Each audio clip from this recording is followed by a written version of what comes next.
The congressional hearing chamber grew tense as Congresswoman Jasmine Crockett rose from her seat, her calm but steady gaze fixed on Elon Musk across the polished table. For months, the billionaire had dominated headlines, accusing the government of censorship and excessive control, arguments no one had yet managed to effectively counter. But today felt different. Musk leaned back confidently, arms folded, a faint grin on his face after dismissing her with, "Congresswoman, you just don't understand how technology works." The audience went completely silent. Crockett smiled slightly, then opened a folder that few expected her to have. Her composed tone immediately commanded the room's full attention. What she said over the next 30 seconds didn't just leave Musk speechless. It sent shockwaves through Silicon Valley and changed the tone of the debate for months to come. Before that pivotal moment, Jasmine Crockett had already earned a strong reputation in Congress. A former public defender and civil rights lawyer, she combined legal expertise with a deep understanding of how technology impacts ordinary people. Her calm, fact-driven, questioning style earned respect from both parties, even if it didn't always make headlines. On the other hand, Elon Musk had been making bold public claims that government involvement in business was stifling innovation. As the head of major companies like Tesla, SpaceX, and now the social platform X, he wielded enormous influence over technology policy and public discourse. At the hearing, Musk's message was clear.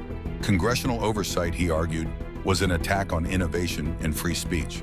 "Freedom to innovate is what built America," he declared confidently. "Every regulation you pass costs jobs and limits progress." His words drew approving nods from several lawmakers whose districts benefited from his companies. But behind the scenes, Congresswoman Crockett had been quietly doing her homework. As part of the House Oversight Committee, she had spent months reviewing government records, whistleblower documents, and financial data that told a very different story. The hearing room overflowed with reporters, tech lobbyists, and staffers. The chairman had called the session to address concerns about regulating big tech, and Musk was given extended time to speak. Many expected him to outmaneuver the committee with his usual blend of confidence and technical jargon. But when Crockett's turn to question him arrived, the tone changed completely. Unlike others who had praised or attacked Musk, she began with precision and control. "Mr. Musk, I've listened carefully to your remarks about government interference," she began calmly. "You've spoken about freedom and innovation, values we all respect. But I'd like to compare your public statements with your company's actual record." Her aide handed out folders labeled Exhibit A. The first document contained emails between Musk's executives and federal officials showing how his companies had received over $15.7 billion in government subsidies and contracts over the past decade. "That's taxpayer funding, Mr. Musk," she said firmly. "Would you agree that government support played a major role in your company's success?" Musk leaned forward slightly, his voice losing some of its usual ease. "All industries work with government programs. Those are legitimate partnerships, not handouts," he replied. Crockett nodded respectfully. "Fair enough. Then let's move to Exhibit B."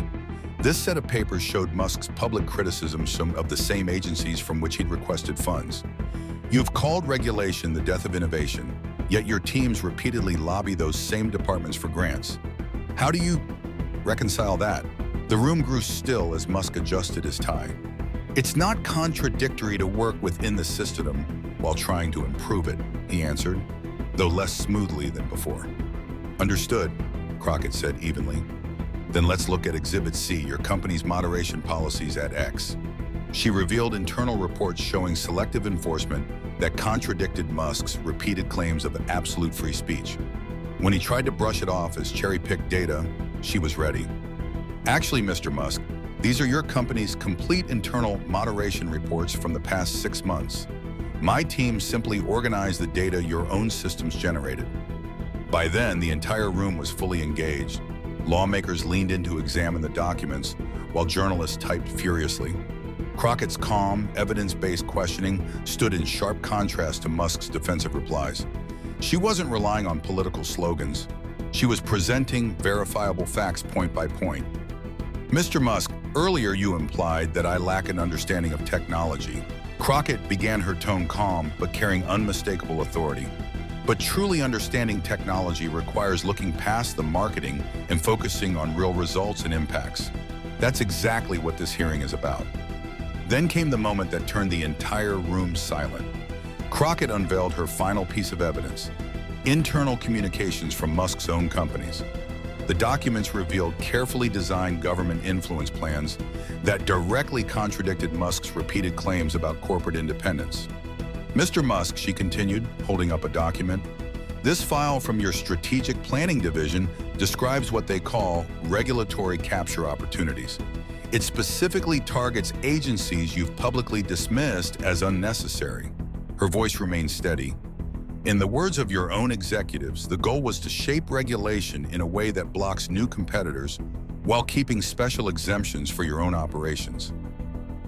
The hearing room went completely quiet. Musk's face turned pale as he recognized the internal memo, something never intended for public view. Crockett leaned forward slightly. Would you prefer to read the highlighted section yourself, or shall I continue? She asked. Musk hesitated. That was an early draft that was never approved, he replied, but the uncertainty in his voice was clear.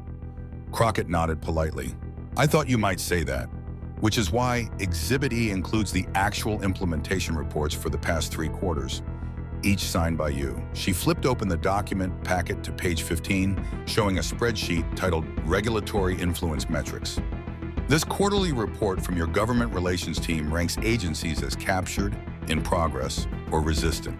It lists budget allocations for each lobbying target and even measures return on investment in terms of regulatory exemptions secured, she explained. The audience murmured. Several committee members exchanged uneasy glances. Representative James Wilford from Michigan, who had earlier praised Musk, leaned forward, studying the evidence carefully, marking notes as he went. Mr. Musk, Wilford finally said, breaking protocol, I've always supported private business and limited government, but this document outlines an intentional strategy to exploit the very system you claim to oppose. I've even voted for deregulation based on your testimony. Frankly, I find this extremely disturbing. Musk shifted in his seat, glancing nervously at his attorney. The lawyer passed him a note, which he skimmed before speaking. Congressman, companies in every industry try to work within favorable regulatory environments, Musk said, attempting to regain control. What you're seeing here is standard government relations work being taken out of context. Crockett didn't raise her voice, but her composure commanded attention. Context is exactly what we're clarifying. I send today, Mr. Musk, she replied. Let's move to Exhibit F, your personal email correspondence with executives discussing public messaging strategies. The large screens behind her displayed email chains dated only 3 months earlier. In one striking exchange, Musk had written, keep pushing the freedom narrative publicly while we finalize the NASA contract exemptions. The public messaging is our cover for the real work. Gasps and whispers filled the room. A Washington Post reporter began typing furiously. Even a representative from the American Enterprise Institute, a think tank that had often echoed Musk's anti-regulation stance, looked stunned by what they were seeing. Mr. Musk, you've branded yourself as a defender of free markets and minimal government control, Crockett said firmly.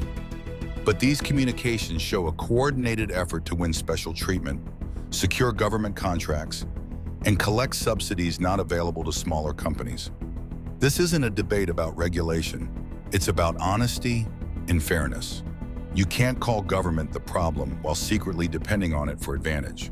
The chairman, clearly impressed by Crockett's preparation, extended her questioning time by 5 additional minutes, a rare acknowledgement of the gravity of the revelations. Musk tried to redirect. Congresswoman, you're focusing on internal documents without understanding the competitive environment. My companies face huge legacy competitors with deep government ties. We're simply trying to stay competitive, he argued. Crockett was ready. That leads us to Exhibit G, she said, signaling her aide to distribute the next document. This analysis compares government subsidies across your industries. It shows your companies receiving significantly more support per dollar of revenue than any competitors in the same sectors. Musk's face lost even more color as she continued. And according to your own internal review, not mine, government incentives, tax credits, and subsidies make up around 28% of Tesla's total lifetime profits. For SpaceX, the figure climbs to 42%.